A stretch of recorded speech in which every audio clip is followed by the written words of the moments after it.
নমস্কার, যে যেখান থেকে ভিডিওটা দেখছেন আশা করি সবাই খুব ভালো আছেন। আজকে আমি আপনাদের সাথে শেয়ার করব মাটন কারি রেসিপি। তো এখানে আমি 4টা আলু মাঝখান থেকে কেটে গোল গোল করে নিয়েছি, আর নিয়েছি এখানে 750 গ্রাম মাটন। আজকে মাটনটা আমি খুব সাধারণভাবে ঘরোয়া পদ্ধতিতে কীভাবে রান্না করতে পারেন, কোনো রকম ম্যারিনেশন ছাড়া এবং টক দই ছাড়াই যে সুস্বাদু করে রান্না করা যায় সেই সহজ রেসিপিটাই আজকে আমি আপনাদের সাথে শেয়ার করব। তা প্রথমে আমি আলুগুলো একটু লাল করে ভেজে নিব। তো আমি তেল গরম বসিয়ে দিয়েছিলাম, তেলটা গরম হয়ে গিয়েছে। তো আলুগুলা দিয়ে আমি এর ভিতরে সামান্য একটু লবণ আর খুবই অল্প করে একটু হলুদের গুঁড়া দিয়ে দিব, দিয়ে একটু ভালো করে ভেজে নিব। একটু লাল কালার করে ভেজে নিলেই হবে।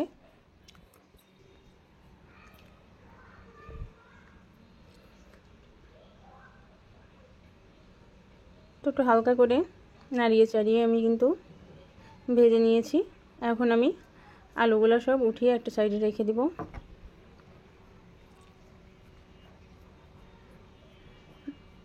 এখন ওই তেলের ভিতরেই আমি ফোড়নের জন্য দিয়ে দিব গোটা জিরা, 2টা তেজপাতা, আর দিয়ে দেব গোটা গরম মশলা। এখানে আমি 2 টুকরা দারচিনি, 3টা ছোট সাইজের এলাচ এবং 3 টুকরা লবঙ্গ দিয়ে দিয়েছি। দিয়ে গোটা মশলাগুলো একটু নাড়িয়ে ভেজে নেব। নিয়ে তারপরে এর ভিতরে দিয়ে দিব পেঁয়াজ কুচি। এখানে আমি একটু বড় সাইজের 2টা পেঁয়াজ কুচি করে নিয়েছি।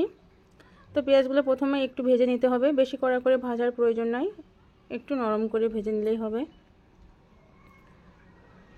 তো পেঁয়াজটা ভাজা কমপ্লিট হয়ে গিয়েছে। এখন আমি এর ভিতরে অন্যান্য মশলাগুলো দিয়ে দিব। প্রথমে আমি এখানে দিয়ে দিব 1 টেবিল চামচ পেঁয়াজ বাটা,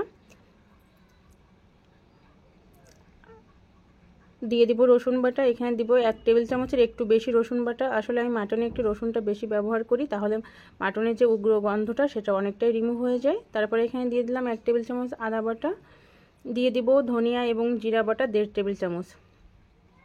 আপনারা মাটনের পরিমাণ অনুযায়ী মশলা কম বেশি করে নিতে পারেন। আর এরপরে দিয়ে দিব গুঁড়া মশলা।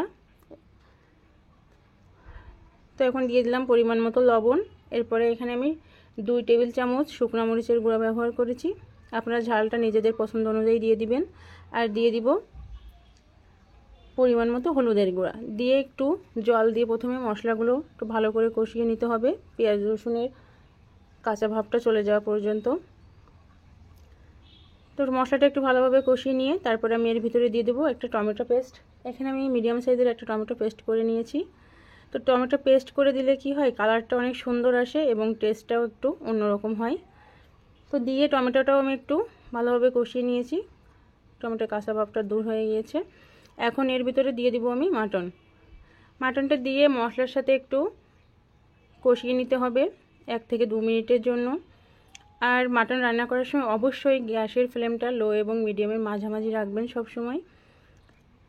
মাটনটা যত সময় নিয়ে আস্তে ধীরে কষিয়ে রান্না করবেন তত কিন্তু মাটনের টেস্টটা খুব ভালো হবে এবং মাটনটা খুব ভালো নরম হবে। তো আমি 2 মিনিট দেখেন নাড়িয়ে চাড়িয়ে খুব ভালোভাবে একটু মশলাটার সাথে মাটন কষিয়ে নিয়েছি। এখন আমি এটা আরও একটু ভালোভাবে নরম হওয়ার জন্য এবং কষানোর জন্য দিয়ে দিব গরম জল। এখানে কিন্তু আমি ফুটানো গরম জল ব্যবহার করেছি। অবশ্যই মাটন রান্নার ক্ষেত্রে ফুটানো গরম জলটা ব্যবহার করবেন, তাহলে দেখবেন মাটনটা দ্রুত নরম হয়ে যাচ্ছে এবং কালারটা খুব সুন্দর হবে। তো এখন এটা আমি ঢাকা দিয়ে রেখে দেব 20 মিনিট মতো। মাঝে একটু ঢাকনা উঠিয়ে আমি একটু নাড়াচাড়া করে দিব। যখন ঢাকনাটা উঠিয়ে নিচ্ছি, তো দেখলেই বুঝতে পারছেন মাটনটা কিন্তু খুব ভালোভাবে কষানো হয়ে গিয়েছে এবং অনেক নরম হয়ে গিয়েছে। তো আমি একটু চেক করে দেখেছিলাম, বাট গরম বলে আপনাদেরকে দেখাতে পারিনি। তো মাটনটা খুব ভালোভাবে নরম হয়ে গিয়েছে। এখন আমি এটা আরও একটু কষিয়ে নিয়ে তারপরে এর ভিতরে ভেজে রাখা আলুর টুকরাগুলো দিয়ে দিব। আলুর টুকরাগুলো দিয়ে এটা আর একটু নাড়িয়ে চাড়িয়ে একটু কষিয়ে নিতে হবে।